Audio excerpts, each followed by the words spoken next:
Hai. Selamat datang kembali di channel Min Donghua. Kali ini kita akan melanjutkan cerita Donghua, Apotesis. Gak pakai lama lagi, langsung aja kita ke ceritanya. Check it out. Seperti yang dikatakan prajurit itu, ketika Yulontong melarikan diri dari kehampaan, sosok Losen juga melayang. Namun serangan balik Yulontong masih sia-sia dan tidak berdaya. Sementara Loseng masih menggunakan busi untuk dengan mudah menangkis pedang pemotong langit. Saat suara tajam terdengar, Loseng meninju lagi. Kedua gerakan ini menekan Yulongto tanpa ada kesempatan untuk melawan. Setelah pukulan ini, pelindung luar angkasa di dada Yulontong telah mencapai batasnya dan ditutupi dengan garis putus-putus, seolah-olah akan hancur kapan saja. Namun temperamen Yulontong, orang yang tidak mau mengaku kalah. Meskipun dia dipukul sedemikian rupa, Losen tidak bisa membuatnya menyerah dan mengaku kalah. Jadi Losen tidak bisa membunuhnya. Dalam situasi dengan kekuatan yang sama, pejuang dan kemauan yang kuat seringkali menang. Sayangnya, ketika kesenjangan kekuatan terlalu besar, kemauan tampaknya menjadi tipis. Luar. Di bawah pukulan ini sepertinya ada suara pecahan ubin kaca karena baju besi ruang Yulontong tidak bisa lagi menopangnya lagi dan tiba-tiba hancur.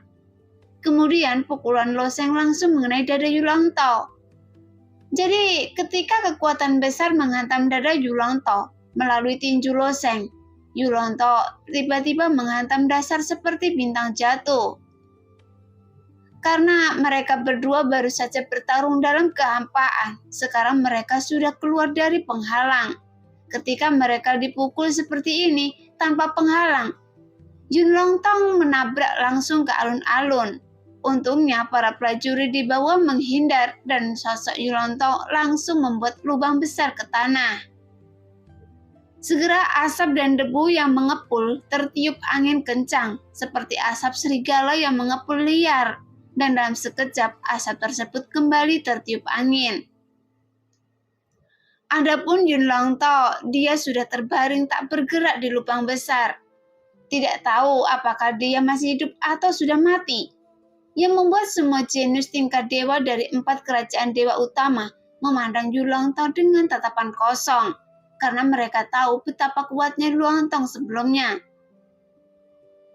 Bahkan dia berturut-turut mengalahkan beberapa jenius tingkat dewa di tingkat pertama kerajaan dewa kerajaan besi hitam dan kerajaan ilahi Xingye. Dan kata-kata yang dia ucapkan membuat banyak prajurit merasa malu. Dia sangat berbakat tetapi dia pikir semua orang tidak layak bertarung dengannya. Lagi pula orang-orang seperti ini pasti akan tumbuh ke titik di mana sulit baginya untuk menghormati mereka di masa depan. Sebelumnya, dia mengatakan tidak terkalahkan di alam kesengsaraan kekosongan dan banyak jenius tingkat dewa yang diam-diam mengakui fakta ini. Tapi sekarang, Loseng menggunakan kekuatannya untuk menghancurkan baju besi ruangnya dan terbaring seperti babi mati di lubang besar. Jadi harus dikatakan bahwa ini adalah kekalahan yang membawa malapetaka. Oke, sangat bagus. Yohuang tiba-tiba mengucapkan 6 kata ini dengan senyum tipis di wajahnya. Di bawah penindasan Yulontong, kerajaan besi hitam dapat dikatakan berada dalam aib. Meskipun kerajaan besi hitam tidak memiliki keunggulan dalam kompetisi di masa lalu, para jenius di kerajaan tersebut masih dapat bersaing dengan para jenius lainnya. Dan di masa lalu tidak pernah sesedih ini. Untungnya, Loseng berdiri saat ini dan menyelamatkan wajahnya. Terlepas apakah Loseng berasal dari kerajaan besi hitam atau tidak, setidaknya dia lulus penilaian istana Gyeosuanwo dan mewakili kerajaan besi hitam dalam perang. Kemenangan ini datang tepat pada waktunya. Raja Yan juga tersenyum. Dia tidak perlu banyak bicara sekarang. Ayahnya selalu adil. Dengan mengandalkan Loseng kali ini, status Raja Yan di hati ayahnya mungkin akan meningkat pesat. Tapi jika ada orang yang bahagia, tentu akan ada orang yang tidak bahagia. Sosok Bayi Jurong melintas sedikit, berubah menjadi seberkas cahaya hijau dan menyapu alun-alun, terbang langsung ke dalam lubang. Lalu dia mengeluarkan pil putih giok dari salah satu tas kecilnya dan memasukkannya ke dalam mulut Yulongto. "Gadis suci, apakah Longto baik-baik saja?" Kaisar Perang Dayu bertanya dan wajah muram. Kehidupan seorang prajurit alam kesengsaraan kekosongan tidak layak untuk menjadi perhatian pribadi Kaisar Perang Dayu. Tetapi sebagai pemimpin negara, di depan semuanya dia harus bertanya. Selain organ dalamnya hancur, tidak ada yang serius. Bayi Jurong menggelengkan kepalanya dan berkata. Lalu dia menatap dingin ke arah loseng di langit dan kemudian berkata, "Monster kecil, bertarunglah atas nama saya. Bunuh dia." Status Bayi Jurong sangat tinggi dan dia juga memenuhi syarat untuk memilih prajurit untuk bertarung atas namanya. Mendengar perkataan Bayi Jurong, Loseng sedikit terkejut. Siapa monster kecil itu? Namun pada saat ini sebuah suara tajam terdengar. Menurut aturan, kerajaan Dayu tidak dapat mengirim orang untuk berperang. Jelas, kali ini giliran kerajaan Xingye dan kerajaan ilahi Tianfeng yang mengirim prajurit untuk berperang. Sekarang, tetapi Bayi Jurong sangat marah, sehingga dia tidak bisa berpikir terlalu banyak. Jadi saat diingatkan oleh suara tajam itu, Bayi Jurong menggertakkan gigi dan melanjutkan. "Kalau begitu, tunggu satu putaran." Loseng tidak tahu siapa monster kecil itu, tetapi yang lain tahu. Terutama Raja Yan, ekspresinya sedikit berubah. Tanpa diduga, Bayi Jurong sangat marah sehingga dia langsung mengirim monster kecil itu untuk bertarung dengan Loseng. Jadi bisakah Loseng menahannya? Di alun-alun ada seorang prajurit kurus berbaring miring di tanah dan tidur nyenyak. Prajurit ini tidak pernah menyaksikan pertempuran di langit dari awal hingga akhir, seolah-olah semua yang terjadi di sekitarnya tidak ada hubungannya dengan dirinya. Tetapi setelah Bayi Jurong berbicara, prajurit kurus itu tiba-tiba terbangun.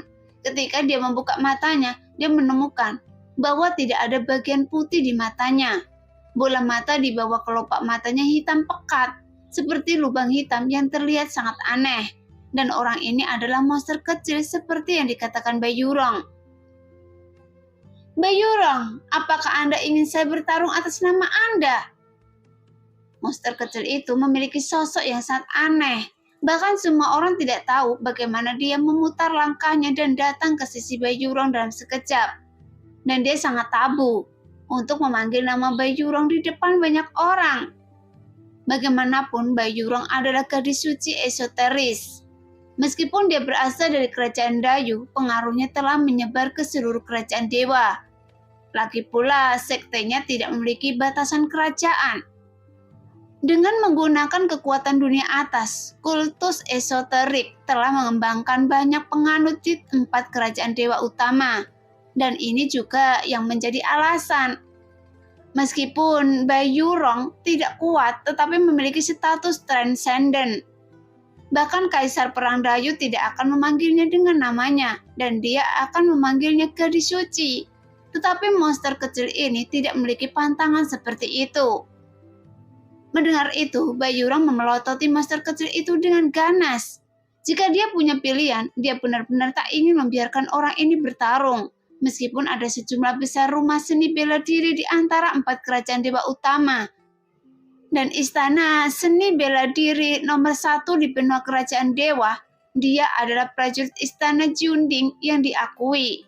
Dan monster kecil itu adalah orang terkuat di istana bela diri Jiunding. Meskipun dia sama bangganya dengan Yulongto, dia tidak berani menantang monster kecil itu. Karena monster kecil ini tidak hanya kuat dalam dirinya sendiri, tetapi juga memiliki karakter yang sangat buruk. Karena dia suka membunuh orang yang tidak bersalah tanpa pandang bulu.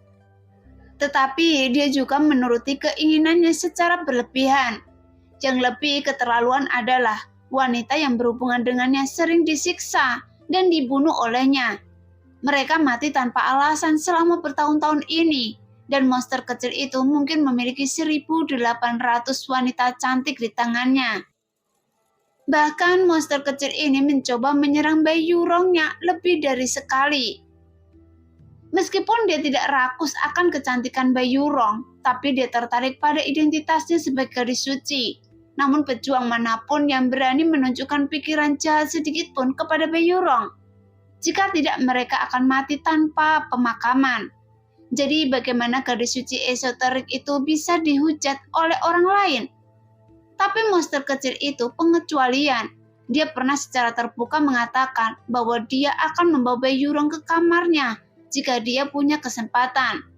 Tapi meskipun Bayyurong menjadi semakin marah setelah mendengar kata-kata yang tak tertahankan itu, tapi Bayyurong tidak melakukan apapun kepadanya.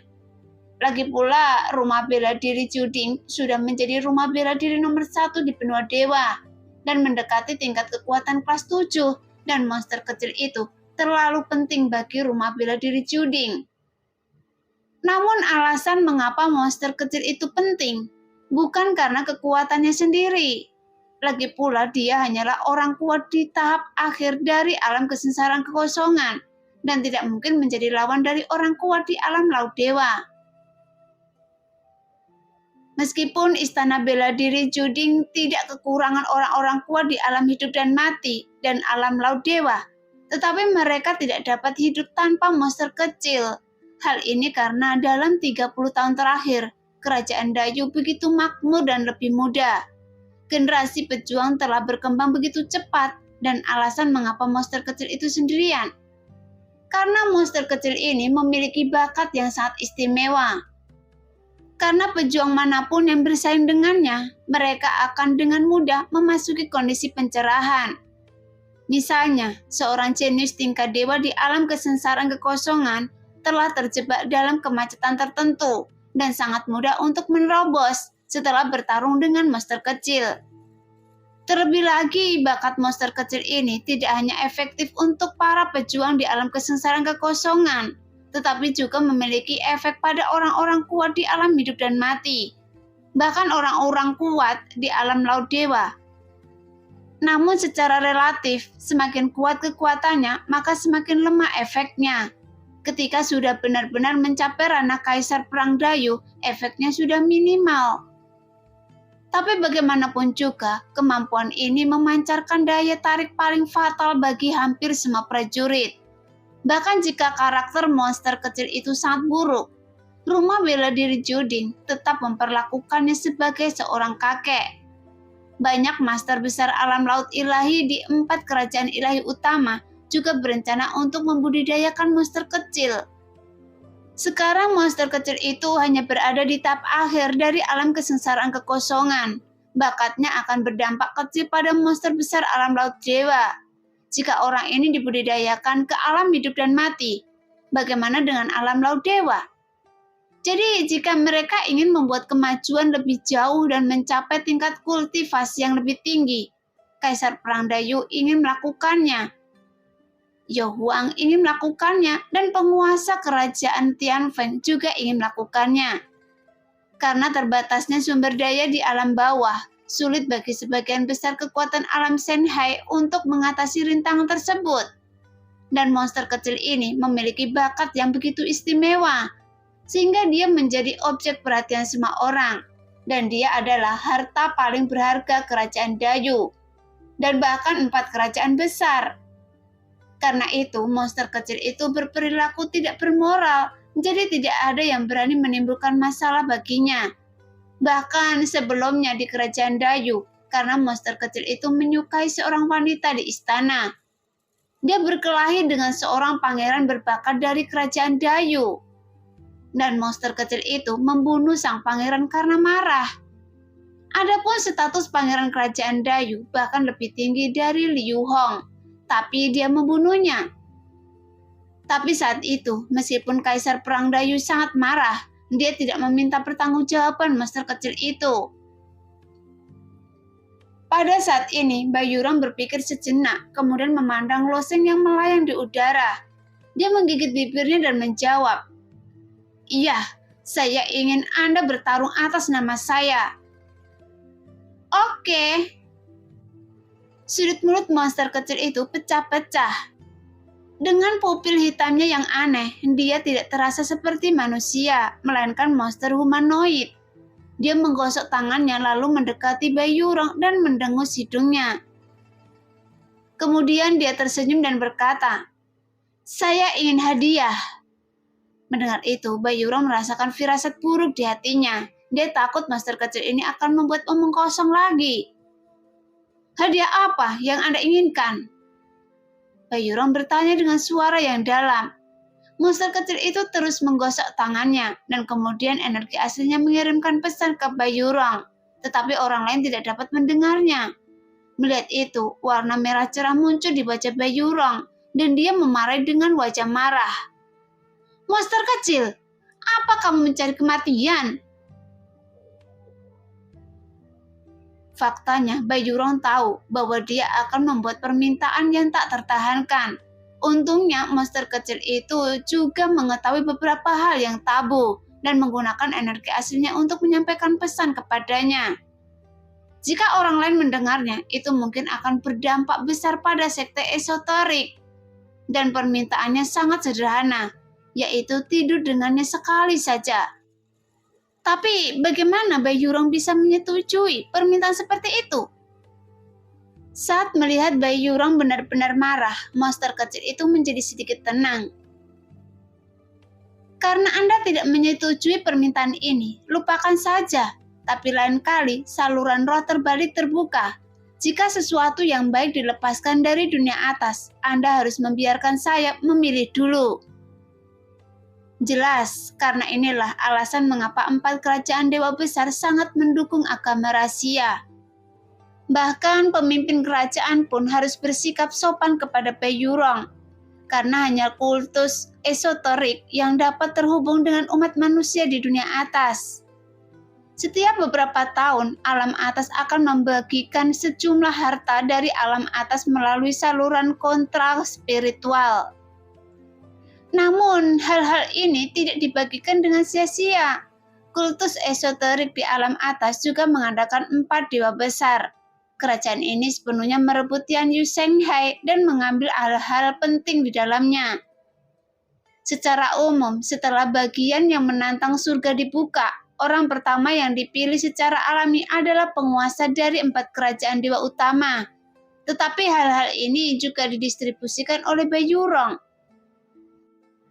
Meskipun permintaan monster kecil itu terlalu banyak, Bai Yurong masih bisa dengan enggan menerimanya. Bagaimanapun, saluran roh tandingan tidak hanya mewariskan harta karun, tetapi juga banyak pil untuk budidaya. Jadi banyak orang kuat di alam laut dewa dengan penuh semangat mengandalkan monster kecil itu memasuki alam laut dewa. Setelah sedikit ragu, dia menggigit bibirnya dan mengangguk dan berkata, "Oke. Kalau begitu, saya akan membunuhnya untuk Anda sebentar lagi." Setelah mengatakan itu, monster kecil itu bahkan tidak melihat orang-orang di sekitarnya atau bahkan melihat loseng di langit. Dia menemukan ruang terbuka lagi dan tertidur setelah membalikkan badan. Setelah mendengar kata-kata monster kecil itu, Bai Yurong memandang loseng di langit. Bibir tipisnya melengkung memperlihatkan cibiran. "Loseng, Loseng, saya bilang saya akan membunuh Anda. Meskipun itu 3 tahun kemudian, Anda masih tidak bisa melarikan diri." Pada saat ini, Loseng berdiri di udara, tapi tidak ada prajurit yang datang untuk menantangnya, sehingga dia bisa melihat pemandangan di alun-alun dengan jelas. Monster kecil ini sangat sombong, tapi ekspresi wajah Loseng tidak terkesan, hanya saja hatinya waspada. Setelah berkultivasi ke tingkat alam kesengsaraan kekosongan, dia tidak ada yang bodoh. Meskipun kebanyakan orang gila melakukannya, karena mereka memiliki kemampuan dan kekuatan yang nyata.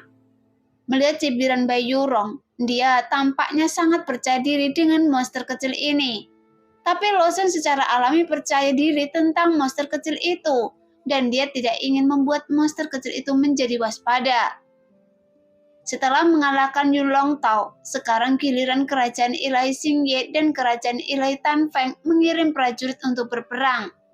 Namun kerajaan Tianfeng tidak pernah mengirimkan prajurit sejak awal. "Ada apa mengenai kerajaan Xingye? Tidak ada yang berbicara. Apakah tidak ada yang menantang saya?" Loseng melayang dengan tenang di udara, tanya-tanya dalam hatinya bagaimana kompetisi selanjutnya akan dilanjutkan. Bagaimanapun, ada total 20 atau 30 prajurit di tingkat pertama 4 kerajaan dewa, dan Yulontong sudah menjadi eksistensi terbaik di antara 20 atau 30 orang ini. Yu Tianqi, Xiu Yuan, San Yun, dan lainnya sebelumnya sangat pucat sehingga mereka sudah bisa melihat betapa kuatnya Yulontong. Tapi orang kuat seperti itu dikalahkan dengan mudah oleh Loseng. Jadi di antara banyak rumah seni bela diri yang hadir, tidak ada yang mau menghadapi Loseng karena kesenjangan kekuatannya terlalu besar.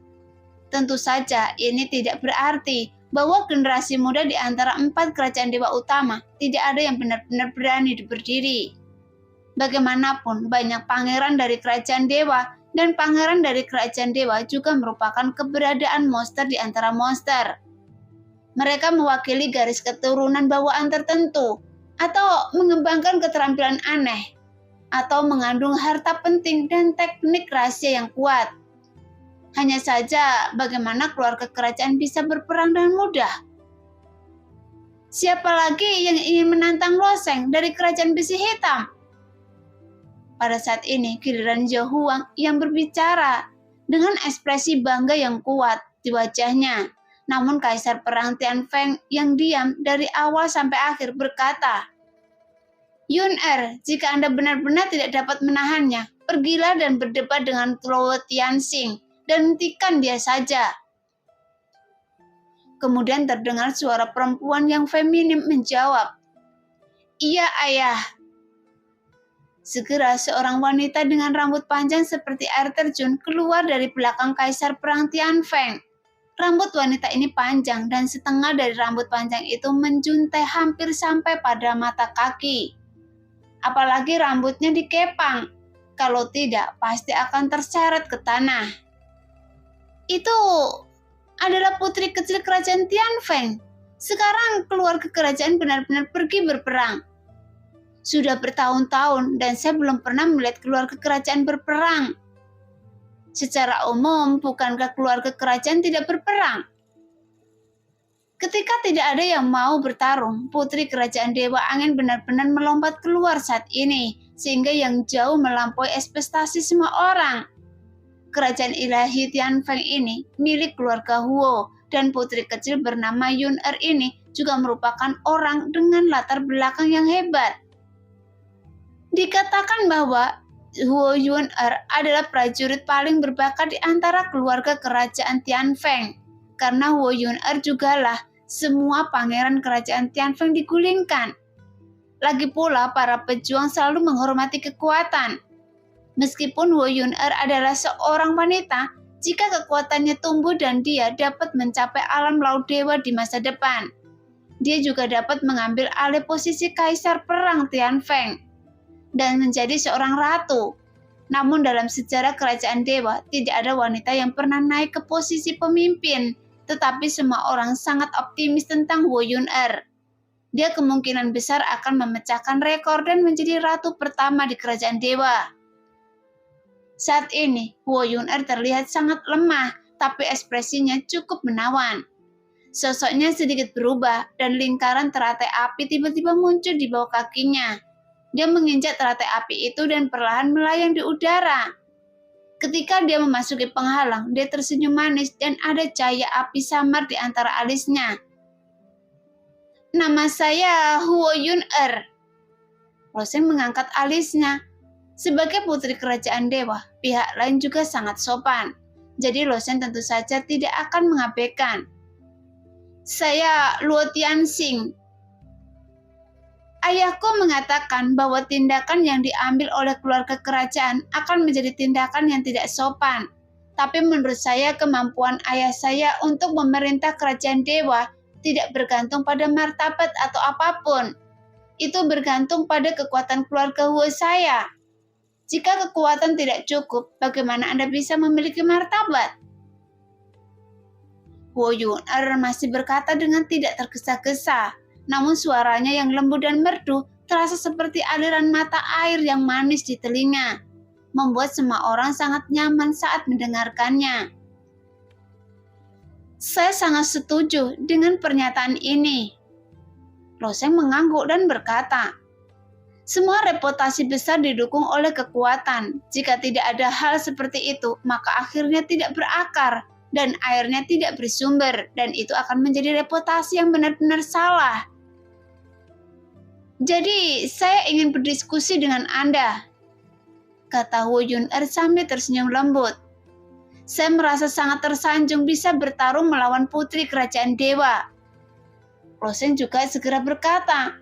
Lo Sheng awalnya berpikir bahwa dia harus mengambil tindakan selanjutnya, tetapi Wu Yun-er tiba-tiba melihat monster kecil yang tertidur nyenyak di alun-alun dengan sedikit ketakutan di wajahnya dan kemudian berbisik kepada Lo Sheng. Izinkan saya memberitahu Anda, setelah kita menentukan pemenangnya, tidak apa-apa jika Anda kalah, karena jika Anda mengalahkan saya, mungkin situasinya akan menjadi buruk buat Anda. Jadi lebih baik kalah dari saya secara diam-diam, kata Wu Yun-er melalui transmisi suara. Meskipun sebagai putri kerajaan dewa, Wu Yun-er jarang mendapat kesempatan untuk menunjukkan kekuatannya. Tapi keluarga kerajaan dari 4 kerajaan dewa utama semuanya memiliki tempat pelatihan rahasianya sendiri, yang bahkan dibangun menggunakan kemampuan dunia atas. Sejak pencatatan dimulai, Wu Yun-er hampir tidak pernah berkompetisi dengan orang lain di depan umum. Perkiraan semua orang tentang kekuatan Wu Yun-er hanya didasarkan pada statusnya di kerajaan Tianfeng. Oleh karena itu, semua orang tidak tahu tentang keterampilan utama Wu Yun-er dan hukum apa yang dia pahami. Tapi semua orang tahu bahwa dia sangat kuat, tetapi mereka tidak menyangka bahwa Wu Yun-er bisa begitu kuat, dan Lo Sheng hampir tidak memiliki kekuatan untuk melawan di depannya. Meskipun dia hanya menggunakan 7% dari kekuatannya dalam tamparan ini, ketika gelang di pergelangan tangan gioknya sedikit bergoyang dan mulai bergetar hebat, kekuatan yang sangat besar meledak seketika. Semua orang mendengar suara seperti semangka pecah. Kemudian sosok Lo Sheng tiba-tiba bergerak ke bawah dan menabrak penghalang di bawah. Untungnya penghalang ini diatur oleh penguasa besar alam laut dewa. Jadi di bawah pengaruh seperti itu, penghalang itu mulai berputar, berubah bentuk dan tenggelam dalam-dalam. Segera penguasa besar alam laut dewa yang mengatur penghalang itu mengambil tindakan, dan dengan kilatan cahaya di matanya, penghalang itu langsung pulih. Jika itu adalah prajurit lain, dia tidak akan pernah bisa berdiri lagi setelah menerima pukulan besar seperti itu. Tapi Lo Sheng memiliki tubuh senjata abadi, dan kekuatan besar baru saja mengalir ke tubuh Lo Sheng. Itu segera berubah menjadi serangkaian Hong Meng Tiangang, dan mulai menyusup ke tubuh Lo Sheng. Namun sejak dipromosikan menjadi tubuh senjata abadi, tubuh fisik Lo Sheng belum memiliki kesempatan untuk disempurnakan. Jadi dalam menghadapi tingkat pertempuran ini, tubuh senjata abadi ini sudah akan tidak berdaya. Bahkan jika tubuh fisik Lo Sheng terus bertransformasi selanjutnya, hanya 70% daya yang diubah dan 30% daya masih menyebabkan kerusakan pada tubuh Lo Sheng. Sekarang Lo Sheng masih dapat menahan 30% sisa kekuatannya, namun dia hanya mengalami beberapa luka ringan. Dengan kekuatan fisiknya saat ini, dia dapat pulih dalam beberapa tarikan nafas. Pada saat ini, gaun panjang putih dan biru Wu Yun-er terus-menerus berkibar tertiup angin. Dia menatap Lo Sheng, tetapi wajahnya menunjukkan kekhawatiran dalam hatinya. Meskipun dia baru saja menantangnya, dia masih khawatir. Apakah pukulan itu masih terlalu berat? Tapi dalam sekejap kekhawatirannya hilang dan bahkan ada senyum meyakinkan di wajahnya. Karena dia melihat Lo Sheng melompat dari penghalang, dan sepertinya tubuhnya baik-baik saja. Gadis kecil ini benar-benar baik hati, seperti gadis suci. Lo Sheng juga menghela nafas dalam hatinya. Hah? Apakah Anda tertarik padanya? Sun berkata tanpa melewatkan kesempatan. Hai! Lo Sheng tidak berbicara, kemudian dia terbang dan menatap mata Wu Yun-er. Oke. Wu Yun-er memandang Lo Sheng dan tiba-tiba berkata perlahan. Lo Sheng tertegun sejenak. Apa yang lebih baik? Pada saat ini, Huo Yuner menunjukkan ekspresi aneh dan kemudian berkata dengan bodoh, "Bukankah kita sudah menentukan pemenangnya?" Begitu kata-kata ini diucapkan, ekspresi aneh muncul di semua wajah lagi, dan kemudian para prajurit dari kerajaan Xingye, kerajaan Dayu, dan kerajaan besi hitam tiba-tiba tertawa, dan hanya banyak prajurit dari kerajaan Tianfeng yang tidak tertawa. Bagaimanapun dialah yang putri kerajaan dewa mereka, dan seperti dewa di mata mereka. Adapun banyak orang kuat di alam laut dewa, mereka juga memiliki senyuman di wajah mereka, karena anak dari keluarga Wu ini benar-benar lucu. Mendengar itu, Kaisar Perang Tianfeng memiliki senyuman tak berdaya di wajahnya. Dia hanya bisa disalahkan atas masalah ini. Sejak dia menemukan bakat Huo Yuner, dia terlalu memanjakan putrinya dan tidak pernah membiarkannya keluar sendirian untuk berlatih. Tentu saja tidak berlatih sendiri bukan berarti Huo Yuner tidak bekerja keras.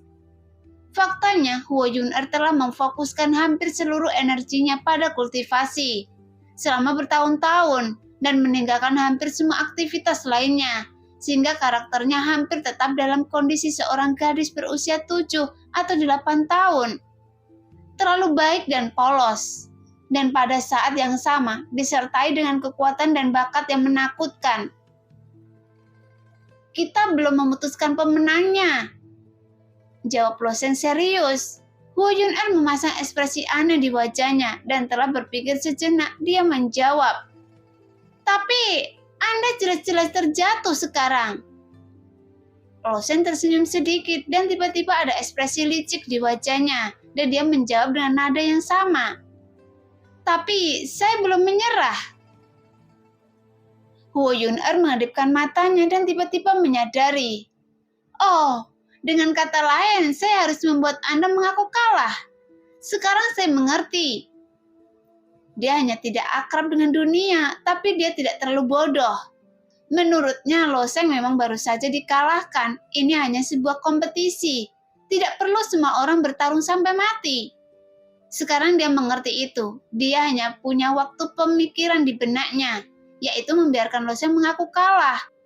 Jadi, setelah dia selesai berbicara, gaun panjangnya yang berwarna biru dan putih berkibar sedikit dan tubuhnya sedikit miring ke depan, melayang ke arah Lo Sheng seperti peri terbang. Pada saat yang sama, gelang di tangannya mulai bergetar dan hukum waktu menyebar ke seluruh pergelangan tangannya. Gelang di tangannya bukanlah harta yang menyerang, tetapi bonus besar untuk kekuatan dan energi sejatinya. Ketika hukum waktu menyebar, Lo Sheng bereaksi seperti refleks terkondisi dan bersiap untuk mundur. Sayangnya hukum waktu menyebar terlalu cepat. Belum lagi ruang di penghalang tidak besar, jadi tidak banyak ruang bagi Lo Sheng untuk melarikan diri. Nah, demikianlah cerita hari ini. Terima kasih yang sudah menonton video Min Earth sampai selesai. Sampai jumpa di video selanjutnya. Bye-bye.